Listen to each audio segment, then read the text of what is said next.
Yeah, you know what time it is. Come brawl with them boys of the fall. Covered in gray and scarlet, massive, stiff arms to your jaw. We breaking it. We sick of seeing you clowns with the crown. We taking it. Number one flaws, you don't know ball. We taking advantage of that. Got you Karens asking where the manager at. With no cap, no time for the amateur rap. Look, man, we got dogs all over the depth chart. Monsters on the roster. Straighten up that posture. Rooting out you imposters. Silver bullets in the chamber. And a D-line full of danger. Step back with that linebacker trigger, when he pull it, it'll bang ya. Running backs running down here. Touchdown on your IG reel. Better check the stats, buddy, it's straight facts over how you feel. Whenever I speak, I'm giving you more balls than German Village, Short North, and High Street. And you know, the average Joe can do nothing with my flow. It's a waste. Somebody please give this brother an I.O. Come on. I told y'all before, I need to feel y'all's energy. Stop sitting on y'all hands and get this place lit. Like I said, bring the energy.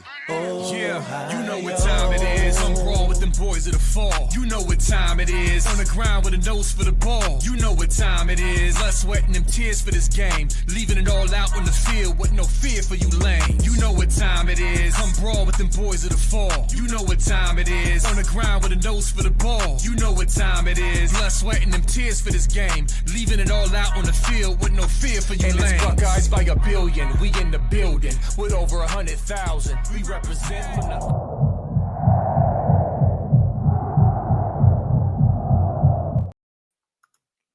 What's good, everybody? What's good? I see the chat is popping per usual. What's up, everybody? And yes, Clarkston Buck.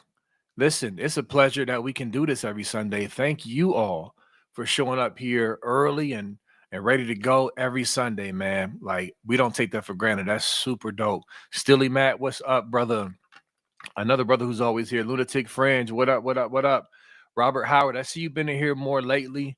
All the usuals. Tyler Caressley, thank you. Thank you, everybody, for being here, man. We're going to have some more fun today, talk some Buckeye football and everything surrounding it. And, we got some things to say, man, of course, and to weigh in on. But I got my brother, Funky Buck, ready to go. What's up, man? What's up, B. Moses? Yeah, I mean, exactly what B. Moses said. But, yeah, thanks for being here, guys. We genuinely appreciate it. We love doing this show. And, yeah, it's been a great Sunday. Another Sunday as national champions, B. Moses. So I'm going to say that every single time I go live because I want to stress it because it doesn't happen often. So when it does happen, we really, really do have to appreciate it. So, but waking up another day as a national champion, wearing my national championship T-shirt with my national champion hat on my side of my bed feels nice, you know. And now that will never get old. But I mean, it's another great week to be a Buckeye fan. There's clear momentum happening right now within the Woody. I was just talking to B. Moses before the show, and I was like, I knew we had a lot of momentum going into last season, and I knew that being an Ohio State fan, we're on like the right track for a bunch of success. But it's really setting in now because, man, we are staring at another team that is going to have a ton of draft picks on it, that has a ton of talent, that's the favorite to win the national championship. So it's just a good time. And you see the recruiting class we're about to bring in, and a lot of seeing what these kids are saying about Ohio State and just in general, Ryan Day's presence on the team. It feels really good, and there's not a better time to be a Buckeye fan. So let's talk about it, you know? Yeah, for sure. I mean, listen, man, we've always been that deal, man. Ohio State, the brand, we're polarizing and all that. But yeah, like Funky said, man, I remember in 2014 when we won the ship, we acquired so many new fans from that run, y'all. And this is going to be no different. It's a whole nother generation of fans who will point back to this championship run to when they became Buckeye fans. That's just the truth. I mean, so we're going to enjoy it. And I love that you bring it up every Sunday when we go on, man, because we should be celebrating. We still should be basking in it. I know I am. I just put up, I'm tempted to turn my camera around. I don't know if I'm not going to mess with it, but I'm in my man cave. That's where I do my lives. I just put up, y'all see the Buckeye stripe, right? It's all around the wall. On the threshold of my door right here, I just put up just this past weekend at the 2024 National Championship, 9-time champions. Maybe I'll take a pic and show you. And then on this wall, on the stripe, I just put up 9 Buckeye leagues for 9 national. You know, so I'm still celebrating. I'm still adding celebratory stuff, man. It's never going to get old. The 2014 run was absolutely amazing, and this one was no different. You can argue even better. I mean, it doesn't matter to me. But yes. Amen to all of that. So yeah, we're gonna talk a little bit about the DB and wide receiver room and the battles. We got a nice nugget on Buckeye Sports. I'm sorry, Buckeye Scoop .com, and then we're gonna talk about the 5-star safety that we hinted in the title that's incoming, and then of course we're going to touch on the ongoing saga of the scum scandal. Are there many scandals, plural? I mean, it's hard to keep up with the scandals, right? I'm losing track of the scandals, so we're going to touch on that as well. But and we can actually go ahead and start out with that, because it's funny, man. I was just talking to Funky about how Buckeye Scoop Twitter is goated to me. If y'all don't follow Buckeye Scoop Twitter, follow them. Like they go hard on there. I mean, they're great with just hitting scum fans upside the head with facts. With a little occasional troll jab here and there. I mean, then of course you got the collaboration with Justin Spiro, who's what's the phrase Funky Nevada be saying? Him and Nevada, the brothers. What's the brothers? The Righteousness Brothers. The Righteous Brothers.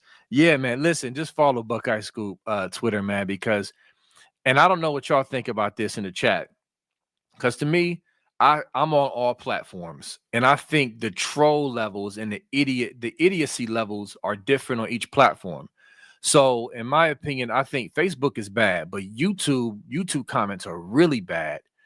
But X to me might be the worst, and I want to know what you think, Funky, out of YouTube, IG, X, Facebook, any platform. What do y'all think is the worst from top to bottom? I think X might be the worst as far as combination of trolls, internet tough guys, and idiots. That might be X. What you think, Funk? 100% X, Twitter, whatever the heck you want to call it. Not even close. I had no idea. I've only started going on Twitter about like a year and a half ago, and man, it's insane. There's so many just dumb people in general. Because maybe just easy to get like interactions. That's probably why. Because they probably feel a lot seen on more on Twitter compared to other platforms. But yeah, man, it's not even close. X is by far the worst. What y'all think in the chat? I want to see y'all respond to that. But yeah, with that said, I mean, okay, listen. I just, to me, man, there's trolling, there's rivalry banter. I'll just tell y'all one thing I cannot stand. Excuse me, one thing I hate and cannot stand is low IQ football fans or sports fans. Like I can't stand it. I can't stand it. Or just low IQ people in general who talk loud and talk big, especially in the context of sports, man. And it's just like, y'all idiots. It drives me crazy. So that's why I love it so much how Buckeye Scoop, just be killing these dudes. But with that said, just recently, first of all, scum fans, they like to go with narratives. I've told you this before. It seems like they'll go back to their message boards, they'll huddle up to get the narrative of what they're all gonna spew. You know what I'm saying? It's like they go get a download and they leave. And the latest has been we didn't cheat. We didn't cheat. And then I've seen the dude. Should I even say his name? I don't even want to give. Do I want to even give him? Don't give him any attention. Yeah. No. I don't want to. Exactly. I'm not going to do it because he'll take it to the head and he's just whatever. But he's a world class moron on Twitter, scum fan, and people know who he is. But this dude, he was responding to somebody about they mentioned how there's an ongoing investigation with Michigan, which is 1000% true. Like there's no wiggle room. That's a fact. He responded with, there is no active investigation right now. These dudes are going from we didn't cheat, there's no active investigation, and then also on my Facebook page, Buckeye Sports Talk with Moses. Um, Now we got dudes on there saying, go watch the Netflix. He was actually being sincere. Like, he was actually trying to help me. He was like, just go watch the Netflix documentary and you'll see that Connor Stallions was just a passionate fan and he was just doing what everybody else was doing. Like, there was no cheating. I mean, he was sincere, sincerely stupid, but sincere nonetheless. I mean, they are just completely clueless. And it's annoying in the meantime, but it also it's also going to be even better when the hammer does come, to how shocked and dismayed they are. Like, man, these dudes was actually telling the truth, and our insiders lied to us once again. I mean, that's going to be glorious. But in the meantime, it's just like, Jesus, help me. Take the wheel, please, before I run off the road from these idiots. But yeah, Funk, what you been seeing out there? I know you've Yeah, been witnessing a lot. it's well, that in itself it's dumb, but then you get the whole on three shambles where Uh, I mean, it's it's clear rage bait. That's how I look at it. I mean, it's clearly just rage bait.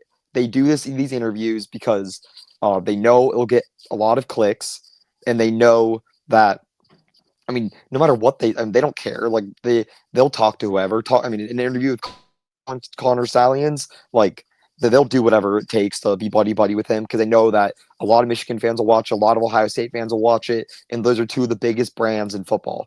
I mean, probably the two biggest brands in college football, one and two.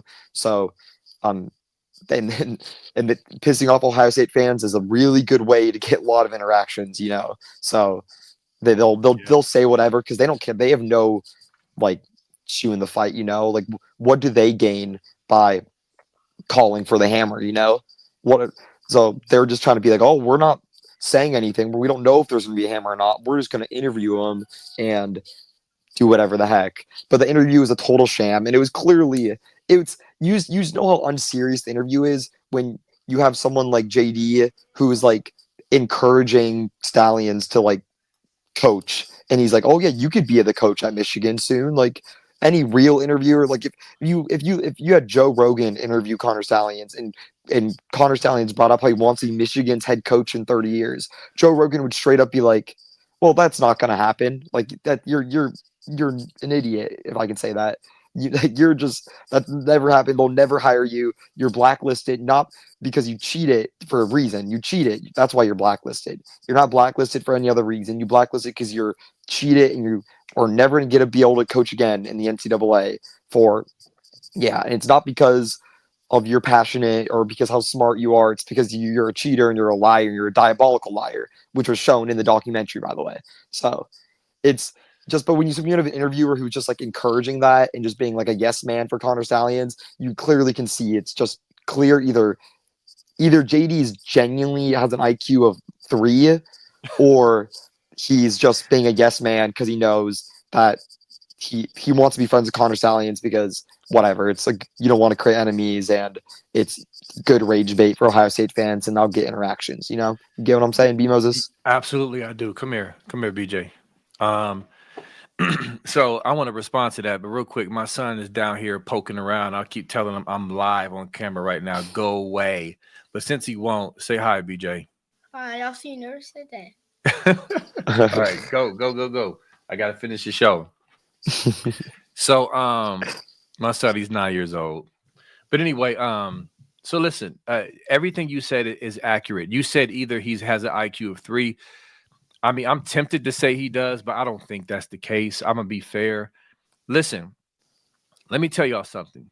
Being in this space of content creator and running pages and you know, understanding what engagement does, the breakdown of engagement. Like, you know, on Facebook, my page, you know, I just hit 36K, by the way, which is good. I'm still climbing. But once you start getting to a certain level of followers, like, you know, Facebook and other platforms, they lay out like, hey, do this for engagement, do that for engagement. Now, I'm not a big clickbaity dude and all that, but the point is that getting clicks is real. I know that's what you hear people say, like, you just want clicks. No, they do just want clicks.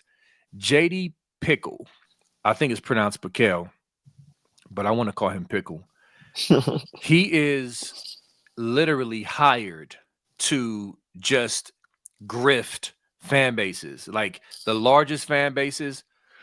He's going to really lean in to content for those fan bases, either positive to try to get them to watch or just negative to try to get them to react. That's literally his job. So JD Piquel, whatever, like that's what he does. Like I don't take him seriously at all because I understand what his assignment is, and he's just doing what he's told. He's not like his own independent, thinking person, or it's just like, hey, this is what we're gonna do for clicks. You're hired to do this. Now go execute the assignment. That's the type of guy he is. And so, hey, whatever, that's your business, but I'm not really feeling that whole setup. And so that's what we're seeing is you're going to see idiotic interviews and comments, and they're going to say whatever caters to the assignment, right? So I don't know, maybe if you were to pin him down and really press him, maybe he would say, listen, man, let me shoot you straight. I don't think what they did was fair. Honestly, I've seen him flip-flop so much. Depending on who he's talking about, he'll come with a whole different angle and narrative, bro. Funk, I've watched him intently, and he does that. He'll do and say whatever that needs to be said in that moment to get the click and the reaction. So he's a yes man. He wants to create friends too. It yes. depends who's he's interviewing. If he jumps on our show, Yes. he'll be like, "Oh, absolutely, what they did was wrong, and we'll see what the NCAA does." Blah blah blah. Exactly. But then they goes again. Connor Stallions, he'd be like, "Oh well, yeah, Connor, you could be Michigan head coach." Like, but Yeah. And I just want to compliment Josh Pate for a second because I know we went on here a few shows ago and I kind of insulted him for good reasons. I mean, what he was saying was pretty dumb. Yeah. But since then, it's funny because I watch a few of his shows occasionally, not too often, but occasionally, and his opinion on the whole saga has switched. It went from he kind of had an opinion and he didn't think Michigan would be punished because the NCAA has no power to now he's like, no, they very well could be punished. I'm just not going to talk about it until new stuff happens because we'll just be going over the same talking points over and over again. But it seemed pretty real, and he's been bringing up how the hammer is now a possibility, and he's admitting that it could happen instead of being like, oh no, it can't happen. The NCAA doesn't have that jurisdiction. It's a total sham. Like he's really changed his view on the whole thing, and I respect that opinion because. I don't expect. I mean, there's no good for him just to be out there just calling for the hammer every single day. Because again, he's more of a national brand and wants to please more people. But for us, we could say whatever the heck we want because we're standing on business, So Yeah, absolutely. And listen, I did not hear somebody else. It might have been you, Funk. Was it you or somebody else on Scoop told me about Pate and his kind of slight turn? Because I was really irritated with Pate because I actually like Pate. I would sit down and have a beer with Pate and chop it up. I think he's a nice guy. I don't think he's on the level of Piquel, even though he is clicks driven. He's absolutely clicks driven, but I don't think he's on the level of Piquel. But that's very good for him to make that turn because to me it's just about intellectual honesty. Like just what I'm saying, like if you don't want to go all the way in because it's bad for business, then fine. At least keep it a buck and just not act like nothing's to this stuff. You know what I'm saying? So I respect that.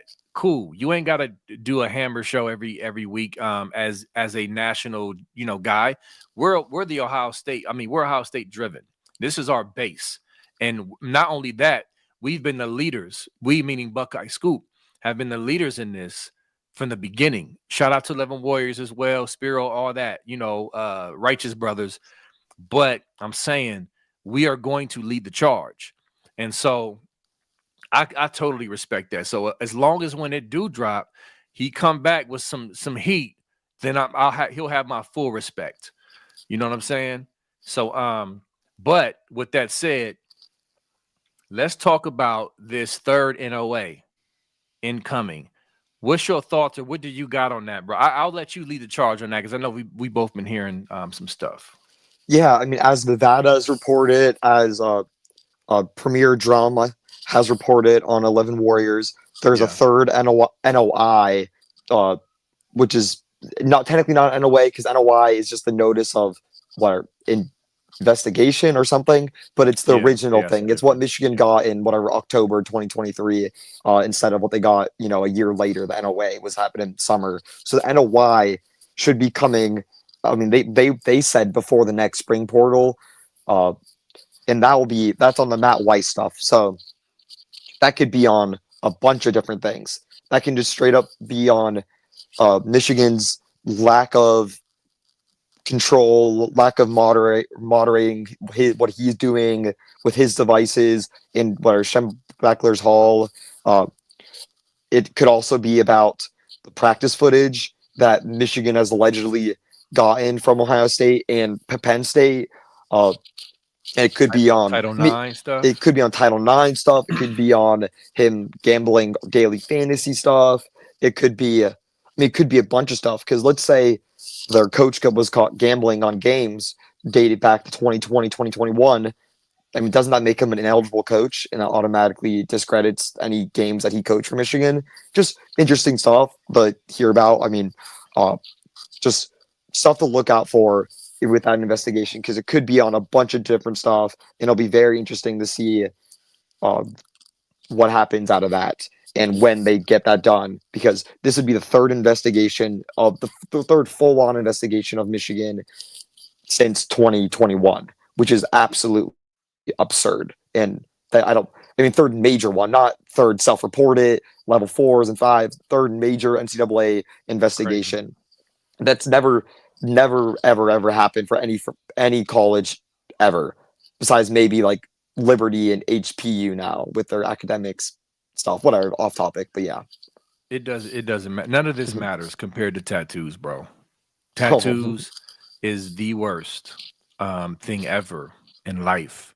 But yeah, bro, it's crazy. And then one thing we have not mentioned yet, because Michigan fans, they want to like, break their arm to pat themselves on the back for supposedly firing Weiss when it was discovered and all that. But even with the timeline, that's debatable of how that was handled. But one thing the timeline does say is that he coached against TCU after Michigan knew about it. Isn't that correct, Funky? Real that's quick. a fact. Yeah, the Right. girl reported it to the administrations, and they Michigan, I guess, to their defense, they probably didn't know exactly who it was because Matt Weiss didn't do their full, the FBI didn't raid the Schembecker Hall yet. They weren't 100% who it was, but from what we're being told is they had a very good idea who was being Right. investigated. It wasn't Exactly. it wasn't some it was technically not public, like it wasn't like, oh, they 100% knew, but it's like Matt Weiss had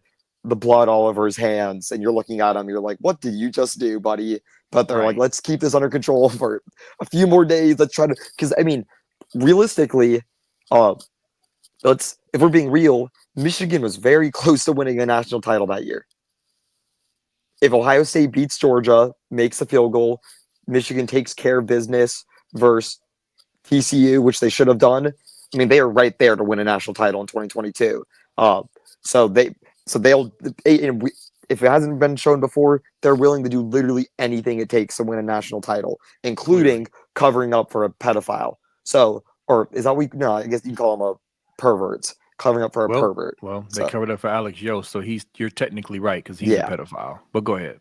yeah, it's like covered up for a pervert. And what the interesting thing is, if they would have won that game, then what would they have done? Because they figured out before the Natty, he was fired before the Natty. I bet anything in the world that he would not have been fired before the national title if Michigan would have been played in the national title. Yep. I mean, look, the bottom line is none of this is a nothing burger. As much as they want to make it seem, none of it is a nothing burger. It's very, very serious from a rule standpoint, integrity of the game. We talk about the illegal. I don't call it sign stealing. I wish people would stop calling it sign stealing. That's not what it was. It was illegal advanced scouting. Okay, that's not sign stealing. As far as how they're trying to push it off, like everybody does it. No, that's not what they did. But all of this mess is a culture of corruption. Culture of corruption. The evidence is just piled up. I was just reading the Harbaugh cheeseburger gate. Listen, y'all can go to the NCAA.com and read whenever there's a decision, when there's a final decision on a case, they post it. It's on their site. It'll tell you what the charge was, what they got popped for, what the decision was, and why. And I was reading that early, just kind of familiarizing myself with it. And because the reason that I thought about it is because I think Buckeye Scoop retweeted, was it Spiro who posted it? It was like Spiro posted it, yes. Yeah, it was a graphic laying out the verbiage from the NCAA that was very ominous, and Spiro was saying this is a foretelling of why Michigan, well, not why, but the setup of why Michigan's going to get cracked by the NCAA. They're laying the foundation in that letter to Harbaugh. And then I'll just say this real quick. People try to downplay his punishment because he moved to the NFL. But y'all are missing the point, because the point is, even though it's not going to touch him in that way, as an actual current college coach, just imagine if he was like stop just being blind for a second. Yes, he fled to the NFL, but the punishment, that is a soul cracking 4-year show cause and a 1-year suspension. That's after already being suspended, 3 times? Like, do y'all understand? Yeah, I mean, bro, like that's a very, very bad thing. Now, of course, people want to say, oh, they're toothless because he went to the NFL. Well, you can call it symbolism. I don't know. I don't care what you call it. The point is, that is a hefty. And look at the verbiage, man. Yep. They basically call him a liar. You gonna read it? You about to read it? No, I don't have it, but I was gonna bring it up because that's the main part that I want to bring up. It wasn't like the punishment was great and all and whatever. I mean, but to me, their description of why they punished Michigan and why they punished Jim Harbaugh was even more telling, because it was literally them setting up the lack of institutional control. Are you pulling it up right now, B. Moses?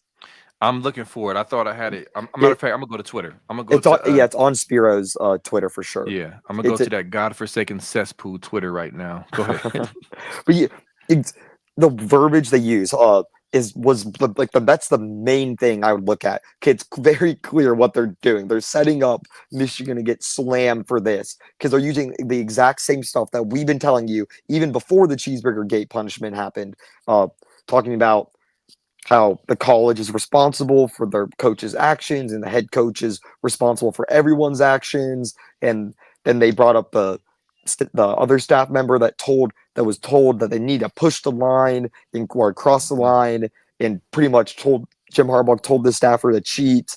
And then the lying to the NCAA, and then the lack of communication, and then all that plus the repeat offender status that's going to happen with them is going to set up an absolute just hammer. I mean, that's what it is. That's what's really going to set up the hammer, and that's what they're going to use to justify it, is going to be the same exact verbiage that they use to justify the Harbaugh punishment plus repeat offenders.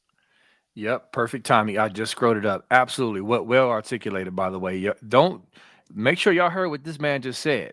All of that matters. But Justin Spiro, he said the NCAA crushed Jim Harbaugh for running a renegade program in Ann Arbor.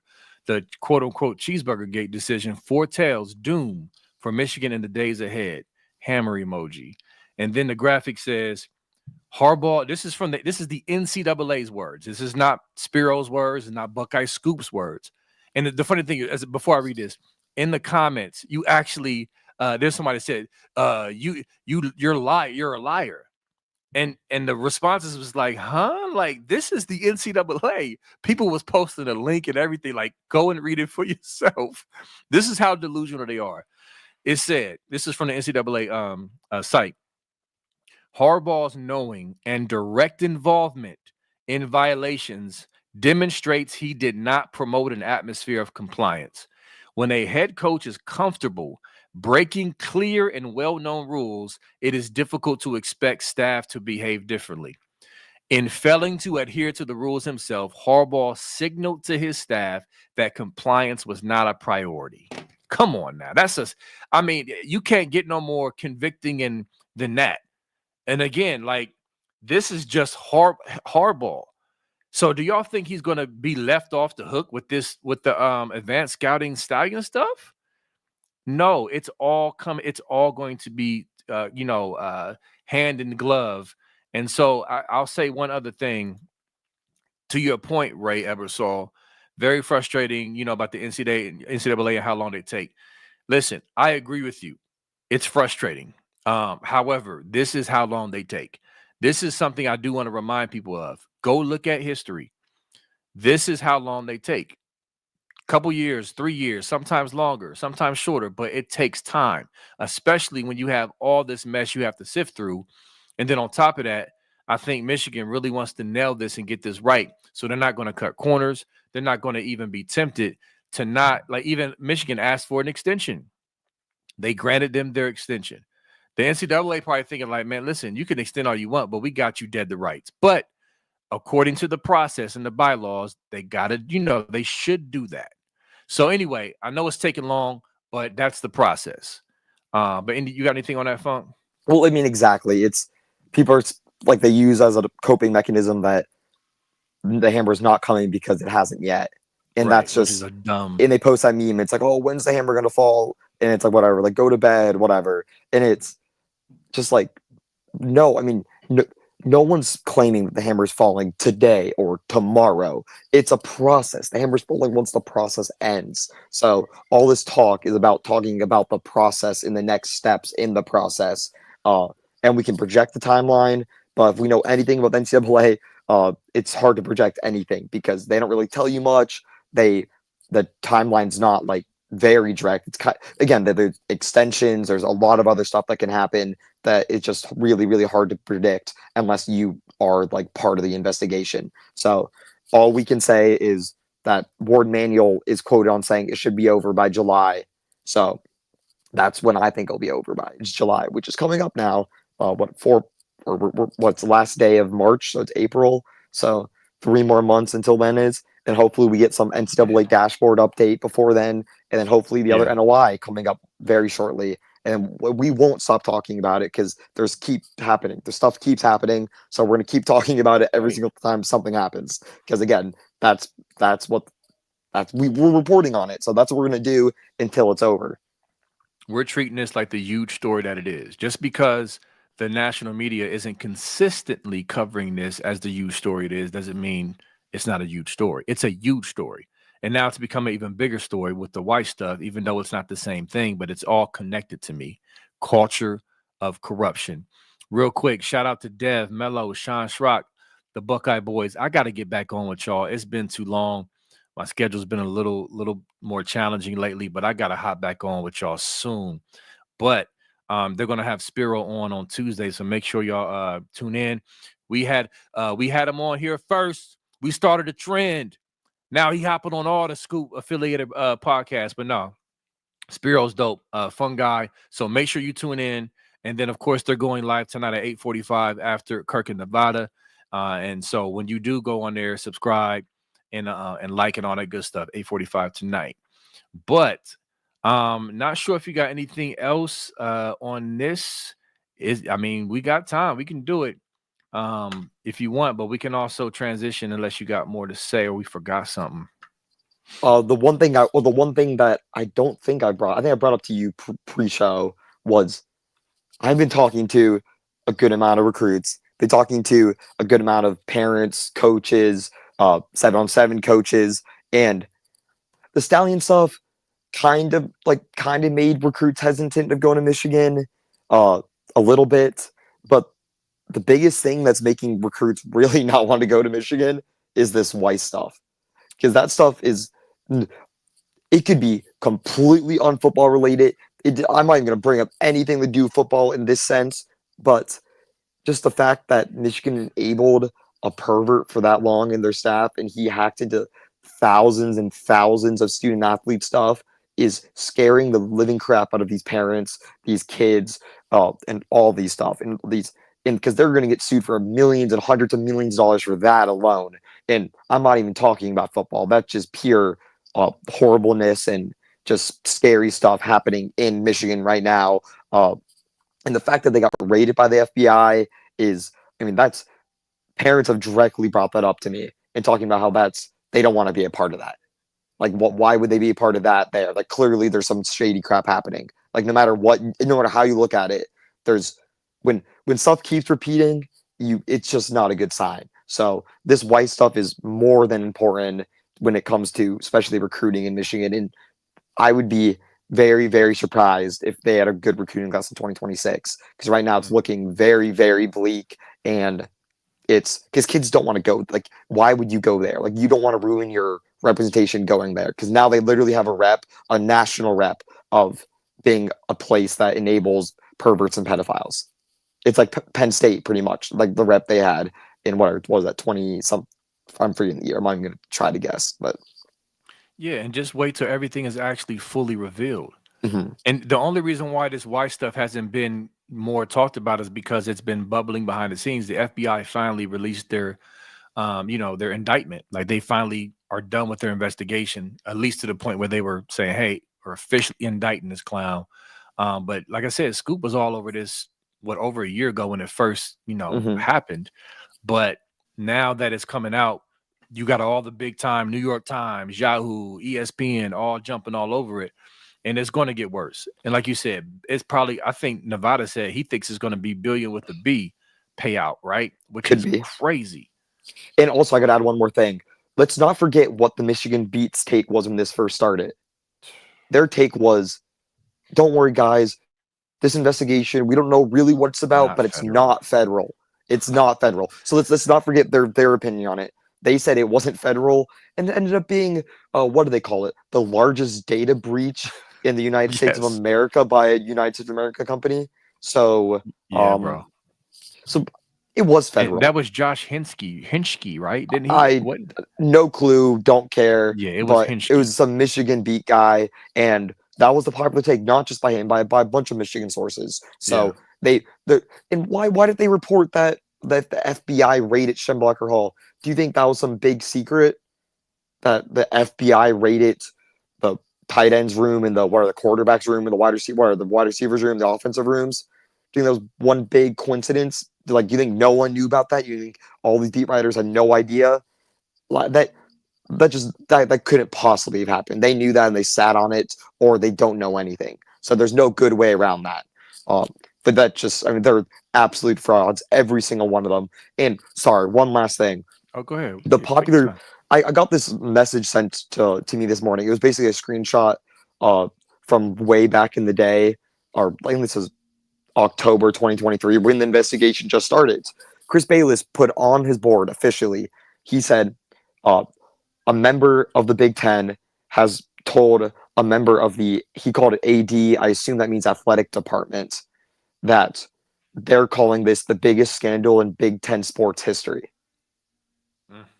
And that's a quote from Chris Bailey. That's what he's claiming was told. So I'm not sure why he's all of a sudden backtracking on that and saying it's not a big deal, but clearly they are are mistrapping their words, or like not realizing what they've said in the past. 'Cause that's a direct screenshot quote I have from Chris Bayless. He said that the Big Ten called it the biggest scandal in Big Ten history. So who would you trust on this? The Big Ten, the NCAA, or the Michigan beat? So Yeah. I mean, people forget, man. Speaking of New York Times, they did an interview with all these anonymous, I believe it was New York Times. It might have been New York Times. When this first dropped, they did an anonymous interview with like several, like dozens of coaches. And the vast majority of them was like, yo, they got to get popped. Like, this is bad. This is terrible. All of that. You know what I'm saying? So, again, this stuff takes time.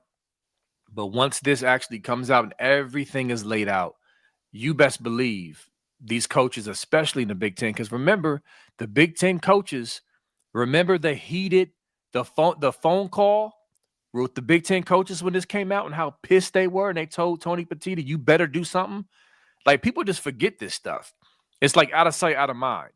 Like, you know what I'm saying? So it's just been a waiting process, but it's coming, y'all.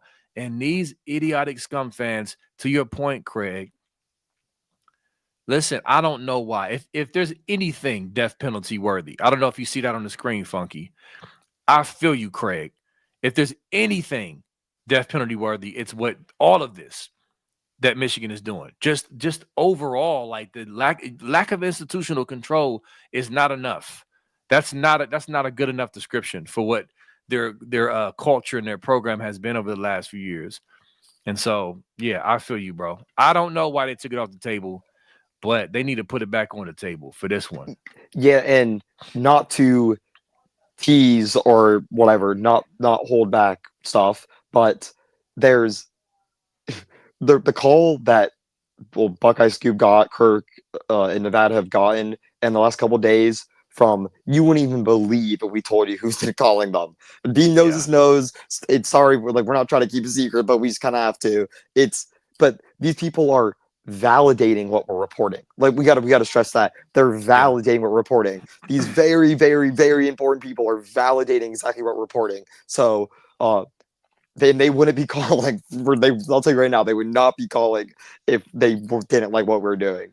Then they're calling, they're asking for more, and they're really liking it, and they're agreeing with it, and they're even giving us little information and some other stuff that we got that I don't even think we can talk about it really too much, but it's very damning. It's going to come out eventually about the Matt White stuff, but there's been some crazy stories that I need to first validate before I share, but that are just absolutely insane. So there's way more to this than what's being told, and so maybe I'll give you a little funky tease right there, but I'll leave Yeah. it at that.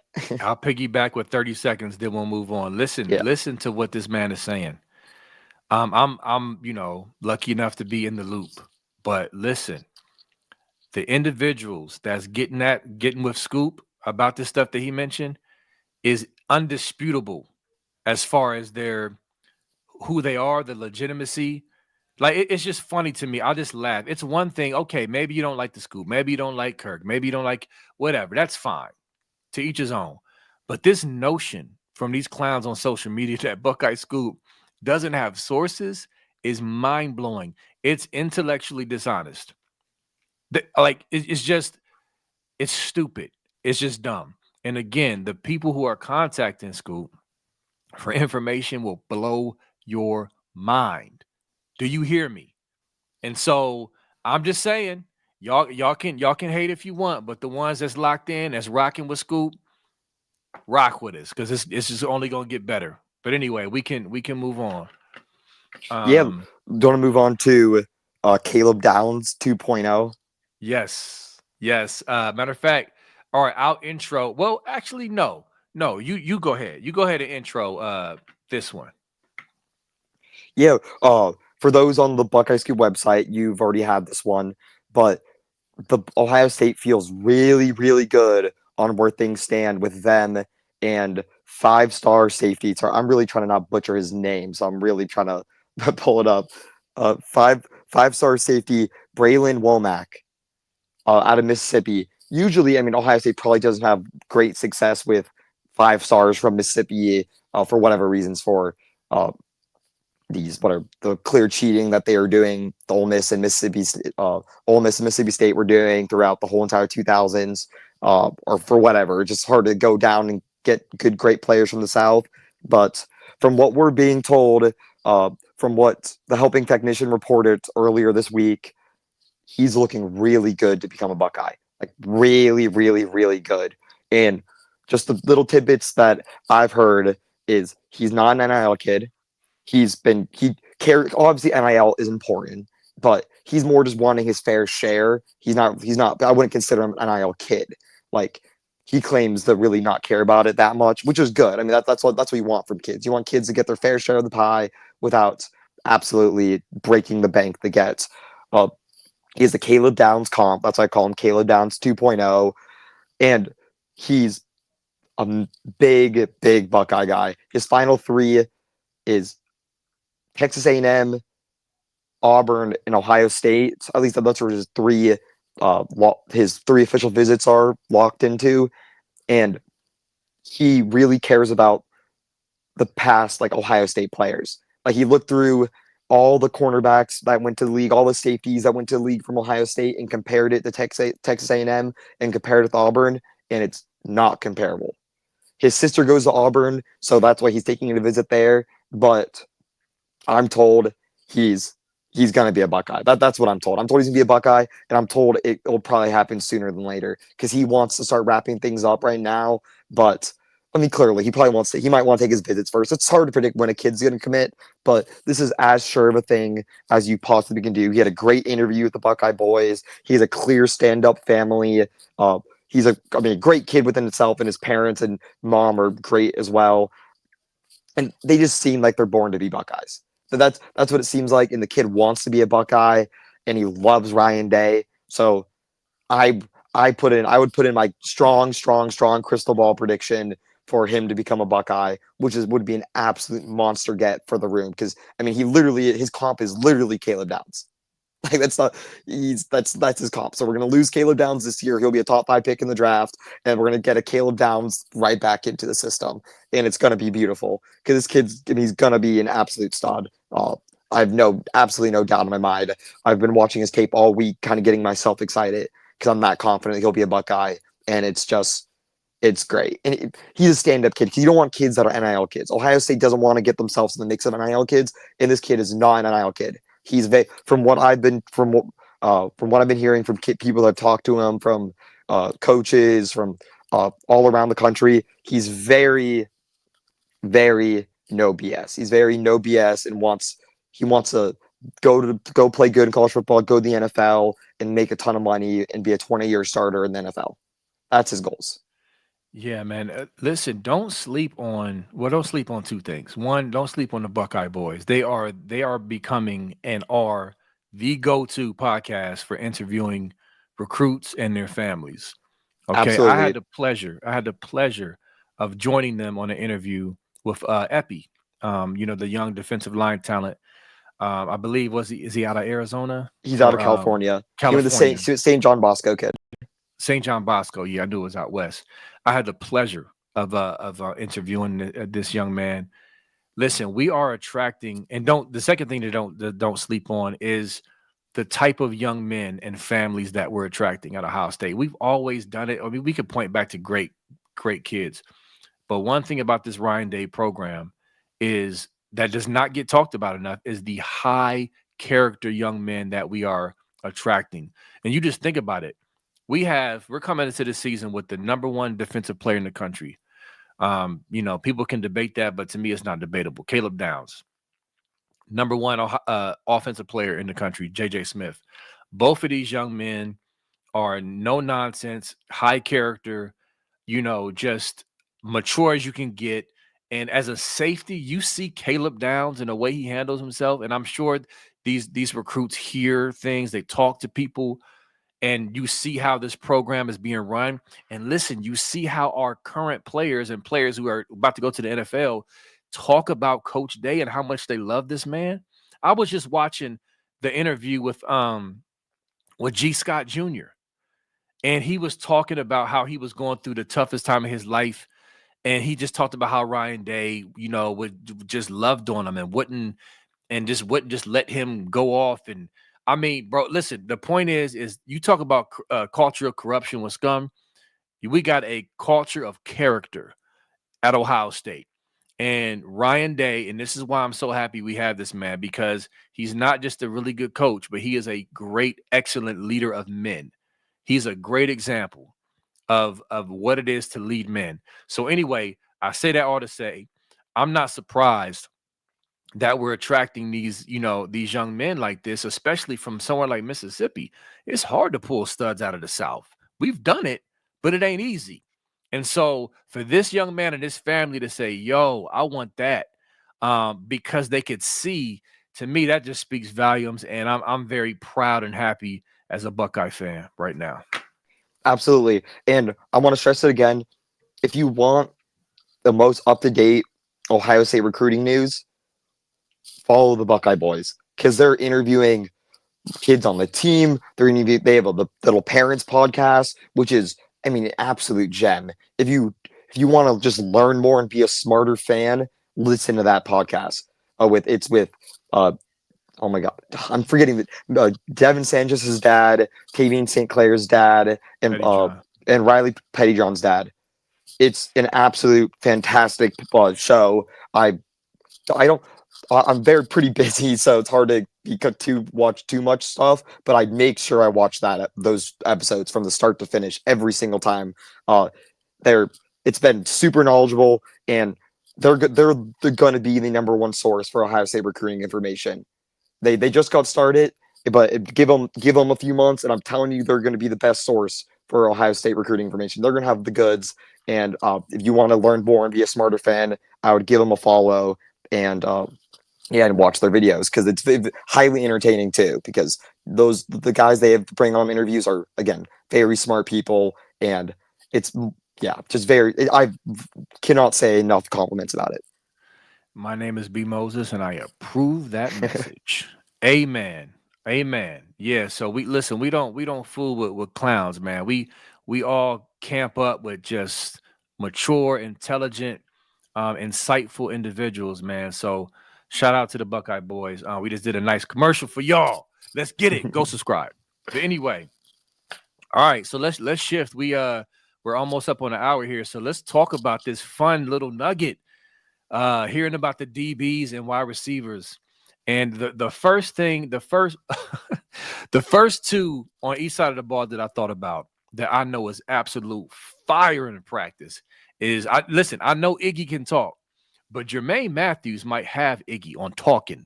And then you got Brandon Ennis, who we know talks.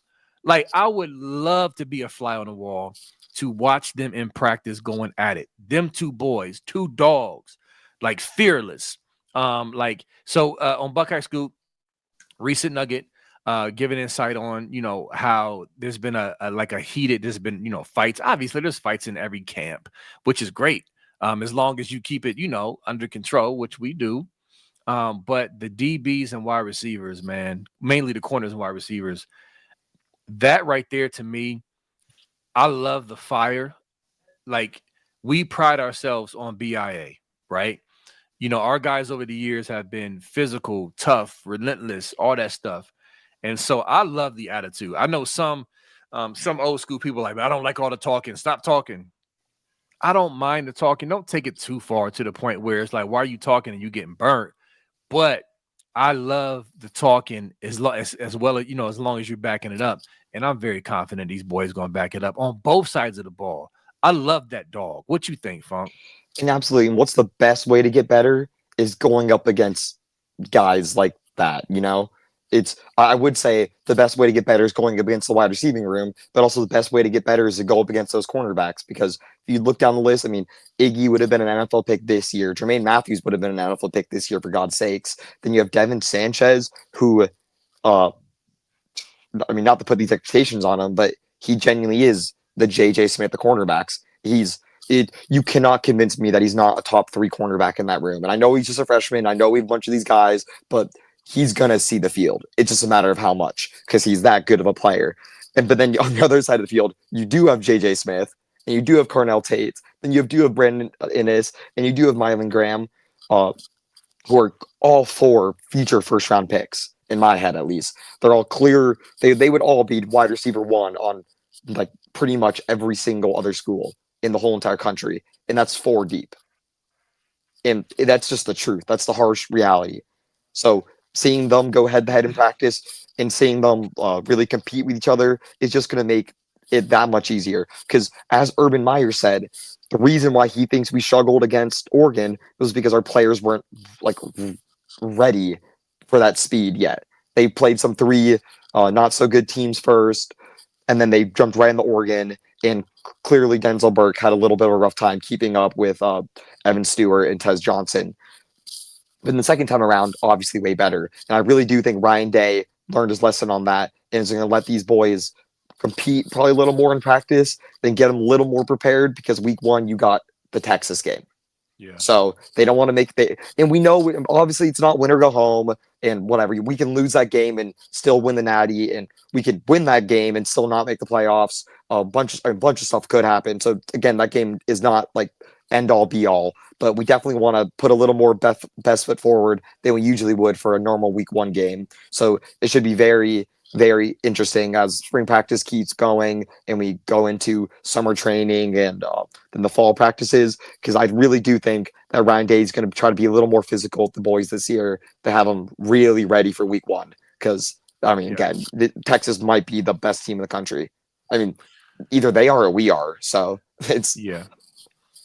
Yeah. No, for sure. And I love it. I think I know there's some unprovenness to the room, but to me, I believe like the talent, Aaron Scott, Bryce West, obviously Sanchez, and then our two starting corners. I mean, like I just don't see them being trashed. Like I'm very confident. It's just a matter of time with more reps as they continue to come into their own. But that's a lot of talent. That's a lot of talent. You know what I'm saying? So, and we're not even talking about the nickelbacks, Styles. Mhm. And I think these guys are going to take another step in their development. They're going to get even better. Now, I'll say this, and I don't want to start nothing because I know people love to take their shots. But I thought Iggy played very well down the stretch. He wasn't 100% perfect, but he improved. Did he not? Until Down Notre the Dame. stretch. Huh? Yeah, yeah, exactly. And Yeah. that's why I said not perfect. Yeah. That was the one. But leading up to that, he was pretty darn good. He should have had an interception. Mhm. Remember the interception Yes. I mean, that, that they? well, Yeah. So with that bogus, I think it was a personal foul or something dumb against Tennessee, right? against That's who bringing up. Tennessee. Yeah. Yeah, he played really well down the stretch. And I haven't. Yes, I get annoyed and irritated with Iggy too. We all do. But he that pick against Penn State. I mean, he has talent, and he will hit you. He's not afraid. Like I love the effort and the physicality from him. Like to me, I think that is what keeps the coaches like, yo, we got to keep working. He's too good at these areas for us to give up on him. I think more reps, more time. We've seen guys after year 3, 4 make still progress. He's not, I don't think he's done. I think he can get better. If he cuts that down significantly, he might be a first rounder.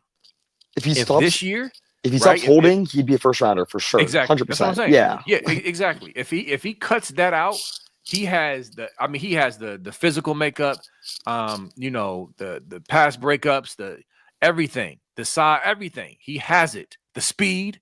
He's not slow either. You know what I'm saying? So anyway, I'm rooting for Iggy to really hone in and be disciplined this year. Because if he does, watch out. Watch out. Yeah, that is the frustrating part about Iggy because when I watch him play, the majority of the time I'm watching him play and I'm like, wow, this guy is the best cornerback in the room. But then there will be like 3 back-to-back passes where I'm like, why are you doing that? Like, why? There was no need to hold there. Like that was an egregious holding or whatever the heck. But when he's when he's good, he's like the best cornerback in the room, and that's why he still would have been drafted this year. Like he would have been a draft pick. I didn't hear one scout say he wouldn't have been drafted. He Yeah. would have been. And by the way, to bring up the draft, all these there's been some full 7-round mock drafts released by some people, and I've yet to see a mock draft with Ohio State having less than 15 players drafted. Just by the way, just to put that out there. So we're gonna have 15 players drafted, which is gonna tie the record. And if Iggy would have declared, he would have for sure been drafted and would be 16. So and the amount of talent this team had was absolutely insane. But I mean, yeah, again, Iggy came back, did improve his draft stock, and he's working his butt off. All those cornerbacks are because you have to. It's either work, because again, you're gonna get exposed in practice if you're not working. At some of these probably lesser schools, at teams that have less talent at wide receiver, you could kind of slack off and kind of coast through practice and be fine. But there's no slacking off when you're a cornerback or a wide receiver at Ohio State University because None. there's your replacements right there. So not saying these guys are gonna hit the portal, not saying that at all. But if some do, it's just next man up. It literally would not matter, you know. It's just there's so many guys in those rooms that it's insane. It's frankly insane. Yeah, man. And I'll tell you who respects Iggy? JJ Smith. I heard him in an interview talking. I mean, he respects him. Like the dude is good. He just needs, and somebody in the chat said it's mental. Listen, our coaches, I bet you Matt Patricia knows a few things or two about guys who need to grow in that area. Like, listen, I'm excited to see him get over that because I do believe it's mental and he can do it. So And then, of course, one quick thing about Matthews, I love his fire. I still love that we run through the SEC, boy. You know what I'm saying? That little clip that went viral after the Tennessee game. Just, I mean, I love a fearless, physical DB, man. I Yeah, love it. shout out Tennessee basketball today for getting blown out in the playoffs, Ooh. just like they did in football. And I love the Houston. Shout out the Houston crowd for giving them the SEC chant right in the third quarter, just like Ohio State did. Uh, uh, and again, remember, I in that third quarter chant, at the end of the third quarter, I started that SEC chant. I have to say that, I wouldn't say that unless I really did, but I really did. B Moses, the one at the end of the third quarter. I think a Tennessee guy was injured, not the flop bat, but yeah, I think of the guy that got injured. He like fell down for like the third time that game. yeah, So, yeah. but whatever. Not to bring that up again, but yeah, I love that. That made me smile this morning. No, listen, bro, don't get me talking about that game. That I told y'all Penn State 2017 was my number one game. That's the comeback where we won by a point. JT Barrett, the Wolf, the Gray Wolf unis, Saquon Barkley. I was there and I had amazing seats, by the way. And that was my number one game for obvious reasons. But the Tennessee game, that took that spot because it was just so beautiful to see those Tennessee fans get humbled. Oh my Lord. In the SEC chant, it was just beautiful, y'all. Y'all had to be there. First playoff game in Ohio State in history, the way it went down, everything. Oh my goodness. That in itself needs a documentary. Like somebody needs to cover that. I'll do it. Somebody give me grant money and a team, a camera team, and let me narrate it. We'll do it. We'll do it like a little, it'd be 10, 15 minutes on YouTube. Hit me up. I'm serious. But anyway. But yeah, and one thing I'll tell y'all what Funky said as we are kind of getting close to rapping. Funky said this to me backstage before we hopped on. He was just talking about how more and more excited he's getting about this team. Because initially when you lose a ton of talent, you're just like, oh man, we're not going to be as good and blah blah blah blah. But then we remind ourselves of the talent that we have and the fact that we just literally always reload. We always reload. And this is no different. We still have a ton of talent, unproven and experienced in some areas, yes, but a ton of talent and a great coaching staff. So the excitement just continues to build and build. And listen, man, we are so blessed and fortunate, y'all. This fan base, and I would say spoiled. Yes, we are spoiled in some ways because, yes, Alabama, outside of Alabama, we have been the most consistent program in the last over 20 years. The AP polls, just, continuously competing for championships and all that, man. And talking to my dude, Dewan West, shout out, brother, if you watching. He's like, man, I think we about to go on a run with Ryan Day. Like, this is what kind of broke through for Ryan Day. And I told y'all with this breakthrough for Ryan Day, I think this is going to help get even the scum monkey off his back, even though that monkey was put on his back in a manufactured false cheating way. That whole monkey was created based off of cheating, but him breaking through with this national championship run and the epic fashion it happened in, and the glow. This dude looks like he was baptized in the waters and then came back out glowing. Like the dude just looks refreshed and confident and ready to get it like he's never done it. And I'm excited, man. I'm excited. Yeah, it's hard not to be excited. It's when we're blessed that we get to watch Caleb Downs on one side of the ball and JJ Smith on the other, because that's gonna be special. It's gonna be you don't see that every year. Caleb Downs should be the number one non-quarterback taken in 2025. Well, 2026 draft, and then JJ Smith should be the number one player taken in the 2027 draft. And I don't care what quarterback it is. I would take JJ Smith over pretty much any 5-star quarterback ever. So, genuinely, if you go through the drafts, there's the only number one overall picks that I would maybe consider taking over JJ Smith is I don't even know. Maybe like Joe Burrow. but not even. I still think I'd rather JJ Smith, but that's for another topic. But it's gonna be we're just lucky enough that we can watch it again this year, and it's gonna be Crazy. fun. And you bring up the only team that might be more consistent than us is Alabama, but even Bama, it's like Yeah. it's that's even hard because they had some really rough stretches. We've had like barely, or we've had 1 year of our rough stretch is a span of 1 year. So, and that was off an intern head coach. And the next year we should have Right. won the Natty. So, but yeah, man, we're lucky to be fans, and there's literally nothing better than being a fan of Ohio State because it's very very consistent. It's we don't always win it all, but man, we're gonna win 10 games a year, and we're very blessed to be able to say that because I mean, any other fan base would literally die. Our bad seasons, other fan bases would die to have those seasons. Die.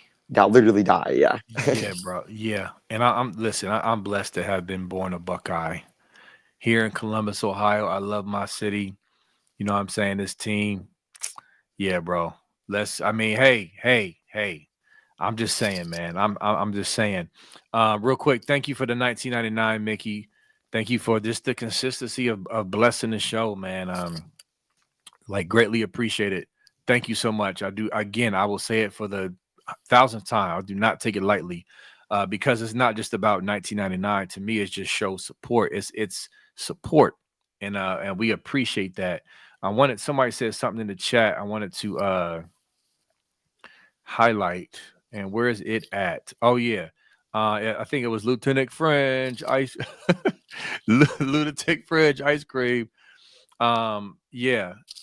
Yeah. Thank you. And you guys help, just like Kirk always says, you guys make this a great show. Like for real, man. I was just telling my wife the other day, like, man, like our chat is fire. She asked me how the show went. I'm like, man, our chat is incredible. Like, the people who show up consistently, it's just dope, man. It's all about community. But anyway, so yeah. Unless you got anything else. I always feel like I'm forgetting something because listen, I try to take notes. You know what I'm saying? I try to like, okay, because it's hard when you're live and you're just talking, you kind of sometimes stuff slips your mind. And so I wanted to make sure we didn't forget nothing important, but I think we did a pretty good job of hitting on stuff. Yeah. No, I think I agree, and hopefully, glad to see that team up north lose in March Madness. And glad to see the Spartans. They're probably going to lose Auburn right now, but kudos to them for even making it to Elite Eight. That's very, very good. And that's, Yeah. I mean, clearly they've been the most consistent basketball team in my lifetime. And Tom Izzo shows it again. And I got to bring this up. This graphic I saw was very, very telling. They had the whole Sweet 16 teams, and they had the starting five of every single Sweet 16 team, and had the college next to the guys where they started their careers. And they did, and you pretty much had to guess which college was which team starting five. Michigan State was the only starting five in the Sweet 16 to have every single one of their starters start at Michigan State or start at where the school they came from. So kudos to that. They genuinely build a culture of greatness in a year of NIL and transfer portal and kids trying to get a quick buck. Michigan State's a great example in the basketball world that teams still can develop you and can still, you can be successful without having to buy your way to the top, and you can actually sell a kid on development and stuff. And I really appreciate that from Michigan State because I think they represent the Big Ten very well. And I had to say that compared to the other team in the Big Ten that was in the another team in the Big Ten that was Sweet 16 that had zero starters come from last year's team. And yeah. Yeah, absolutely. And shout out to Justin Spiro, big Michigan State guy. Remember Tuesday. I forget what time. Somebody put in the chat real quick. Buckeye Boys Tuesday interviewing Justin Spiro. Make sure y'all tune in. And then real quick, when stars align, this quote is fire. Remember I said I was born a Buckeye? I was like, I'm blessed to be born a Buckeye. He said I wasn't born a Buckeye, but I'll die a Buckeye. That's fire. I love that quote because it doesn't matter if you were born in Columbus, born a Buckeye or not. If you're a Buckeye, you're a Buckeye. And so I love that quote, man. Beautiful, beautiful stuff. So yeah, we're gonna go ahead and hop off, man. Appreciate y'all. We will see y'all next Sunday. I'm sure There'll be more scum scandal to chop up because they just can't stop scandalizing. So I'm sure something else will come up. but anyway, tune in Kirk and Nevada at 7:15, y'all. Get a little sandwich or something and come back and hop back on. Love y'all. Go Bucks. Go Peace. Bucks.